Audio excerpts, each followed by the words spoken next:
Essa aqui.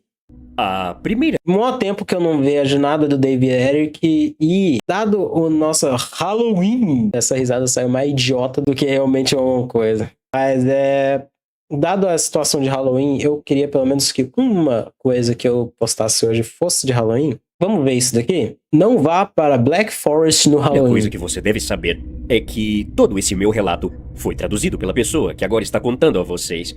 Sou norte-americano e o que aconteceu na minha infância durante o Halloween é algo para ser esquecido. O primeiro passo para superar algo é admitir. É por isso que não me importo de dizer: não tenho amigos. Ou pelo menos, não tinha nos meus 11 anos. Qualquer descrição da minha infância soa como uma conversa com um terapeuta, então vou te poupar os detalhes. Para contextualizar, fui criado por uma mãe solteira que ansiava por não ter filhos. Não conheci meu pai até os 20 anos e fui procurá-lo. Quando o encontrei, me arrependi instantaneamente. Desde os 4 anos, sempre sofri um bullying severo. Eu era um imã para isso e tinha um olho roxo com mais frequência do que o normal para uma criança. Até entendo, mas eu sabia me defender, no caso. Então aí meio que, né, eu não precisava disso. Não consigo nem de sair com o olho roxo. mentir dizendo que havia alguma outra criança. Eu era uma pessoa gordinha, negra, com jeitos estranhos, que usava óculos. Se eu usasse... Como é que chama? Se eu usasse aparelho, era o bingo. Eu tinha zerado o negócio do bullying. Criança que me protegesse, uma alma gentil ao meu lado. Realmente não tinha. Por uma década, eu passava todos os recreios sentado sozinho. Me sentia invisível, como um fantasma. Nem mesmo os professores pareciam se importar e sempre ignoravam minha mão levantada na aula. Às vezes, era normal passar dias sem falar uma palavra com ninguém. Não, os professores me davam bola, os professores eram de boa comigo. Eu era uma criança que fazia todas as tarefas, era quietinha de boa, não enchia o saco de ninguém. Então, logicamente, as únicas pessoas que gostavam de mim naquela porcaria de escola eram adultos. Mas, talvez assim como você que está me ouvindo, eu tinha um hobby durante esse período da minha vida.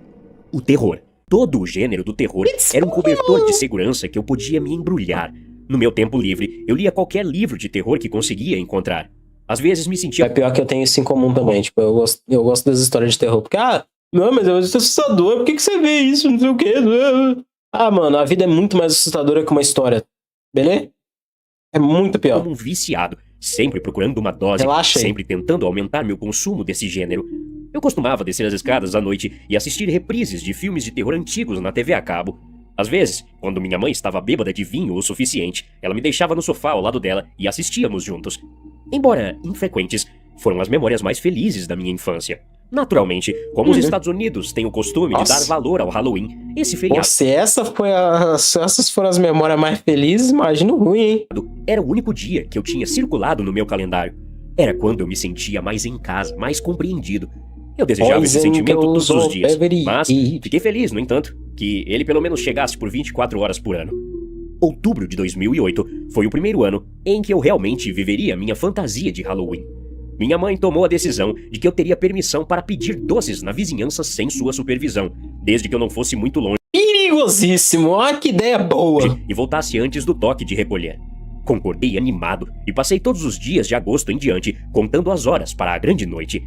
Quando quando chegou outubro... O calendário temático do Garfield finalmente chegou no dia 31. Senti uma onda de calma me invadir. Minha fantasia estava perfeita. Eu passaria o dia vestido como Leatherface de um massacre da Serra Elétrica. Fiz a máscara sozinho com papel machê, e isso juntamente com um avental amarelo e uma motosserra de plástico. Ficou incrível. Interessante. Seu DNA carrega informações valiosas que ajudam a entender sua saúde e sua história. É mesmo, é? Bom, tirando a parte de que eu era extremamente magro, mesmo para os padrões da minha idade, gosto de pensar que consegui uma boa fantasia. Esculpi abóboras e até fui à loja comprar doces com ela. Esculpir abóbora é uma das coisas que eu não tenho vontade de fazer no Halloween. Eu sei que tem não sei o que, o Pumpkinhead e tal. Mas, nossa senhora, deve dar um trabalho do caramba fazer isso aqui numa abóbora. Pra ela durar 24 horas, 48 no máximo. Enquanto examinava as prateleiras de doce que estavam esvaziando rapidamente, passei por um dos valentões da minha escola.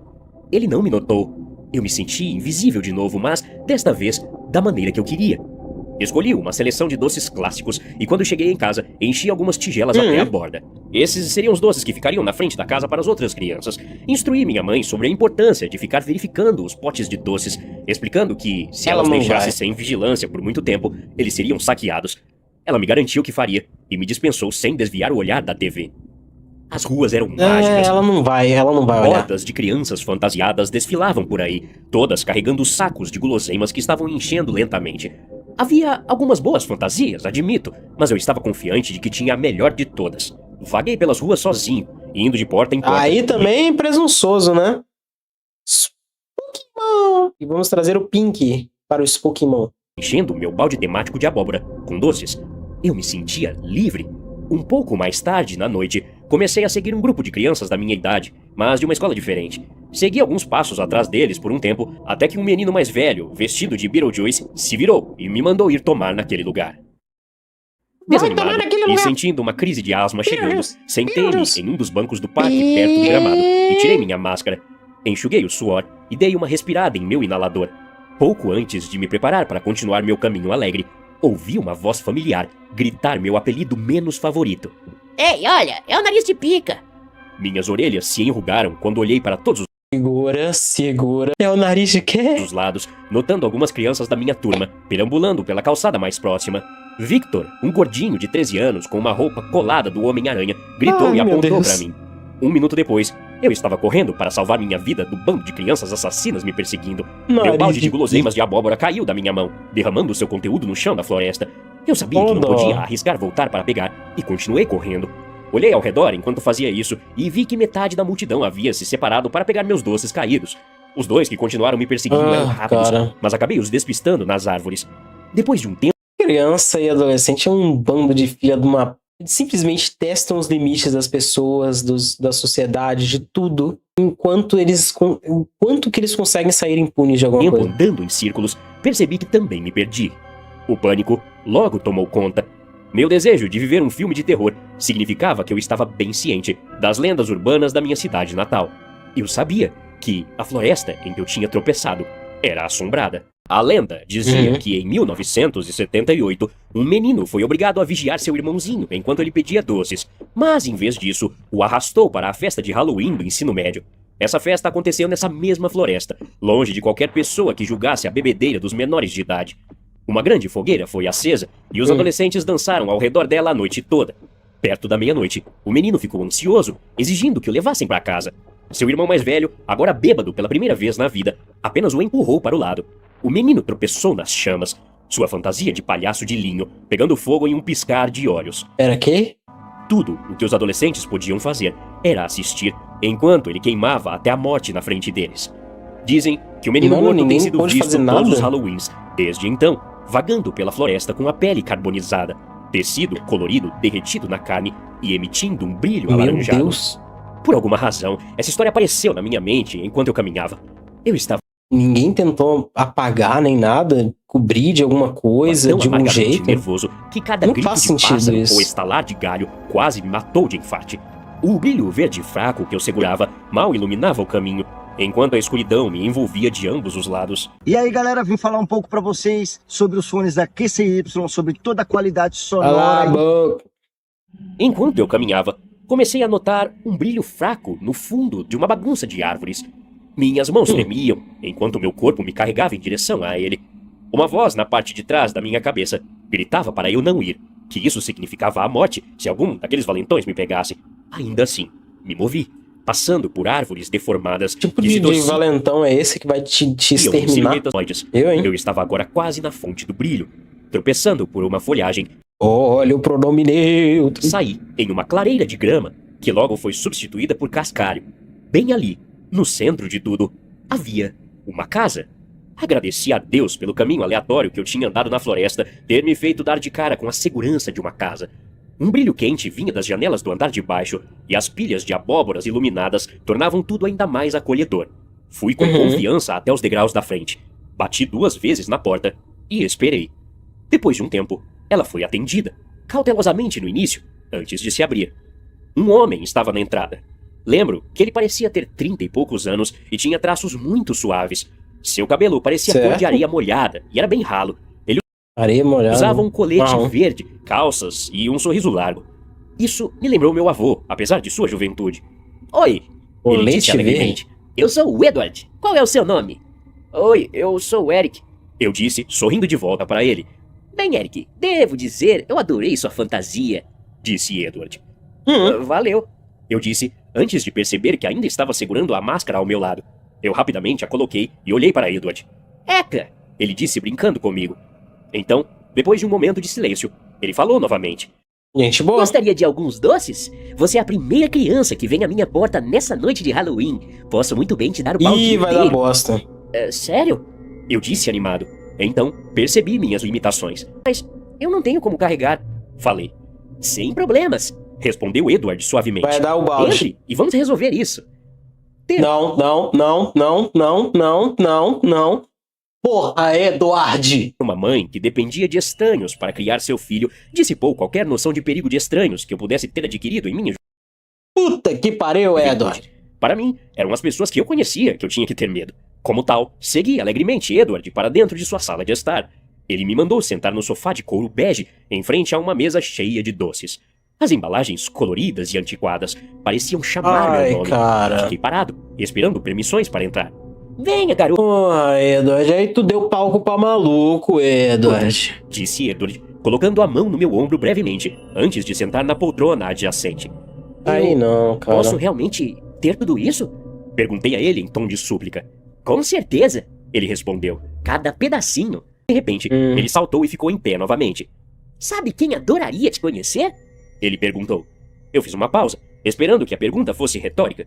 Quando o homem apenas ficou ali, congelado na mesma posição, com um sorriso branco e olhos intensos, percebi que eu realmente tinha que responder antes que ele continuasse. Não? Eu respondi. Minha mãe. Ele me informou. Ela adora companhia, e especialmente de meninos jovens e educados. Espere aí enquanto eu vou buscá-la. Antes que eu pudesse responder, ele desapareceu na sala de estar. Tentei ouvir seus Very red flag. Aí vai voltar com o esqueleto. Essa é minha mãe. passos, mas eles pareciam parar assim que ele saía de vista.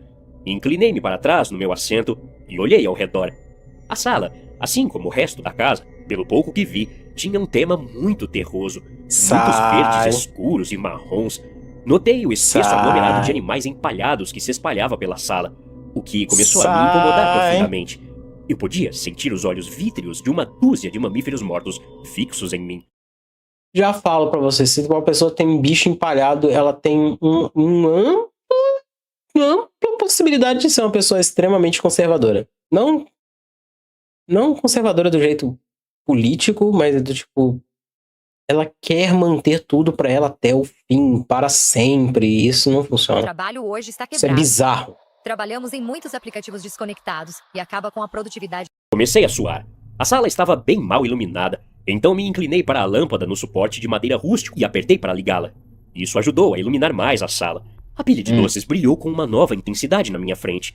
Eu pensei que Edward não se importaria se eu pegasse um naquele momento, então me inclinei Aham. e belisquei um primeiro pedaço embrulhado em rosa da pilha montanhosa. Segurei na palma da mão, sentindo o quão duro era aquele doce. Notei que a embalagem parecia Os doces são velhos. já ter sido descascada. Lembro que pensei ter ouvido um barulho e olhei para cima, examinando a sala ao meu redor. Não conseguia encontrar a fonte do som. Encolhi os ombros e voltei a olhar para os doces. Rasguei suavemente a embalagem na minha mão, me perguntando Doce qual seria antigo. o sabor. Mas não Sabor era um de doce. morte. Era um dente humano. Quê? Um molar, para ser mais exato. Estava manchado e amarelado, e eu não conseguia parar de olhar. O mantive na palma da minha mão. Meu choque e desgosto se misturando. Ah, que sorte! Você pegou o melhor dos doces. Esse aí é um pouquinho duro, você tem que engolir igual comprimido. Disse Edward, quando se aproximou de mim. Eu gritei como um cachorro ferido e joguei o dente no chão. Caí para trás contra o sofá, quando vi a sua mãe. Rastejei rapidamente para longe de Edward e sua mãe, tentando colocar o máximo de espaço possível entre eles e eu. Errou. Minha mão roçou algo áspero e saliente quando cheguei ao outro lado do sofá. Olhando para o couro bege, notei uma língua no chão. Onde você vai? Edward murmurou. Ele segurou sua mãe em pé ao seu lado, enquanto se aproximava de mim. Seus sapatos roçando o tapete felpudo, que mais parecia uma peruca gigante. Sua mãe parecia quase um manequim de vitrine. Não, ela era uma boneca, uma figura humana mal formada, que foi costurada a partir de um couro bege, semelhante ao do sofá, embora parecesse mais desgastado. A julgar por algumas costuras arrebentadas, ela parecia ser cheia do mesmo material que o tapete era feito. Seu rosto era Gente. De gente. Outras preto, gentes. sem traços. Embora não tivesse boca, nariz e olhos, aquilo ainda estava fortemente manchado com maquiagem. Engasguei quando notei as 2 orelhas costuradas no lugar de cada lado da cabeça. Uma notavelmente mais escura que a outra. Caí do sofá, com força no chão de madeira rústica. Edward continuou andando calmamente em minha direção, segurando sua mãe como se estivesse ajudando uma mulher idosa a andar. Levantei-me, caindo de volta contra a parede mais próxima, com medo. Dá pra parar de cair, Não pelo tenha amor de Deus, medo, moleque. Eric. Somos amigos. Disse Edward, agora em pé quase diretamente na minha frente. Venha comigo e eu vou te apresentar ao resto da minha família. Soltei um grito estridente melhor não. que rasgou minha garganta. Uma dose de adrenalina atingiu meu cérebro. Agarrei um guaxinim empalhado com olhos esbugalhados da prateleira baixa ao meu lado. Girei, Jogou batendo sua nele. base de madeira pesada contra a janela atrás de mim. Parte dela se estilhaçou e dei um salto de fé, pulando pela janela e na vegetação rasteira abaixo. Manquei, cambaleando o mais rápido que pude do brilho da casa. Fui em direção ao cascalho da entrada, tentando colocar o máximo de distância possível entre mim e a casa. Pouco Tá bom, plausível. antes de chegar à estrada Dá mal pra pavimentada que levava para a floresta, olhei para trás. A porta estava aberta e Edward estava a menos de 50 metros de mim. A luz atrás dele transformou sua forma em uma silhueta detalhada, seu braço direito jogado sobre o ombro de sua mãe, seu esquerdo agarrando o pulso da boneca e segurando-o acima de sua cabeça. Ele estava acenando para frente e para trás, como se para me dar adeus. Isso aconteceu há quase 17 anos. Ok. Então me perdoe por minha memória nebulosa do que se seguiu. Continuei correndo o melhor que pude pela estrada de cascalho, que acabou se transformando em uma trilha de terra que se tornou cada vez mais coberta de vegetação. Depois de seguir o caminho pelo que pareciam dias, finalmente saí da linha das árvores para uma estrada principal. Voltei para minha cidade logo após o nascer do sol, ainda assustado e tremendo. E O sua policial me mãe? pegou e me deixou ficar na delegacia com um cobertor e uma bebida quente, enquanto tentava entrar em contato com minha mãe. Ok. Durante aquelas poucas horas, expliquei tudo com o máximo de detalhes que pude. Finalmente, minha mãe veio me buscar, mas não antes que o policial tivesse feito uma declaração escrita oficial do meu relato. Claro, essa não foi a última vez que ouvi Vai falar parecer daquele loucura, homem. né? A polícia local encontrou Edward e o prendeu em relação a 3 casos de pessoas desaparecidas Olha, que datam de quase uma Prendeu o década. cara, tá Pelo bom. que pude entender, ele agora está cumprindo uma longa sentença em algum lugar fora do nosso pequeno condado. O detalhe, que ainda me mantém acordado à noite, no entanto, não é saber que eu estava sentado na sala de estar de um assassino sádico quando eu tinha apenas 11 anos. Era saber que as coisas, os móveis eram feitos de corpos, né? O que me mantém acordado à noite é o fato de que, apesar de toda a busca da polícia por toda a propriedade do homem, eles nunca encontraram as bonecas. Tá. Aí é um pouco complicado, mas você não viu nenhuma delas, então tá valendo. Eu acho que foi bem de boa, assim. Foi mais um caso mais realista, né? Mais voltado para algo que foi absurdo para uma criança do que realmente algo satânico ou envolvente ou muito pesado. Nada do gênero em si. Foi tranquilo.